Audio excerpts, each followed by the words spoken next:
and the guy that came up with the idea is on the show. And we need to bring him in because it is a brilliant idea. Bob Kendrick, the president of the Negro Leagues Baseball Museum. Bob, thanks for joining us on MLB Tonight. Was this all your idea? Or did you have someone else around? Did you have a friend going, hey, this would be a good idea? Well, now that we know it's worked, it was my idea. I'm not sure I was taking credit for it, but it didn't work. Well, you know, man, and it was a crazy idea that I had, but really the credit goes to my brother. And I say this because he's not my biological brother, but he is my brother, Joe Posnanski, who every time I have a crazy idea, that's who I call. And he never tells me it's a crazy idea. He says, oh, it's a great idea. And then I drive him crazy with the idea. But he's been such a great supporter, such a dear friend, and he truly is my brother. And then he reached out to his business partner, Dan McGinn, and the three of us went to work on this crazy idea that has just morphed into something absolutely beautiful and amazing. And guys, it's galvanized us around our great sport and the winning spirit of the Negro Leagues. And what more could you ask for? Hey, Bob, just like Joe, your brother from another mother, this is the coolest thing about this is that there's no color barrier. And people are really getting involved with this thing. So I want to ask you, who have we not seen? We just saw a snippet of some people. Who are some other names that were involved? And how can somebody who wants to participate get involved?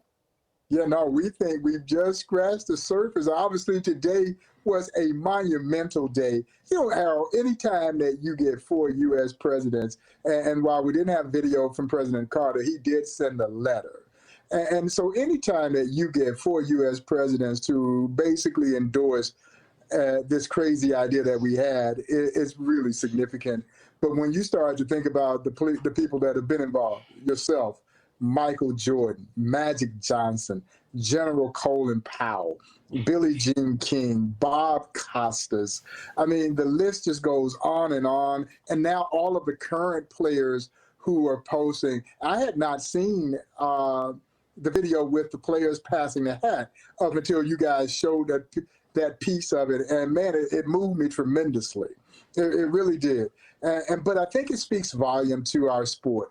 You know, no sport is romanticized the way baseball is. And it's still the most romantic sport of them all. And so for baseball, the Negro Leagues, to help bring people together in this fashion at a time when we really need it, it is something that I take tremendous pride in. Bob, one of the trophies that I take the most pride in that's up here in my house is one trophy that you gave me when I won the Homer Championship in 2009. And I have it and I cherish that. And for the reason being that, and I want you to speak about this, is the fact that when we talk about the Negro Leagues, not many people know, you have to look into it. A lot of land players were part of the Negro Leagues. So I have them to thank for paving the way so that I could actually fulfill my childhood dream. Could you speak a little bit about that? Oh, yeah, no, it's really important. And I appreciate that you make that connection because, Carlos, that's something that we also are proud that there's this bond between the Negro Leagues and Spanish-speaking countries around the globe. And so for that Spanish-speaking athlete, they couldn't play in Major League Baseball either. So they found a sanctuary playing in the Negro Leagues. And that's the beauty, guys, of the Negro Leagues. They didn't care what color you were. All they cared was, can you play? And if you can play, you can play. And so it was a tremendously proud moment for us to give you that Josh Gibson Award, man. And, any award that bears the name of Josh Gibson is special. Yeah, absolutely. Oh, yeah.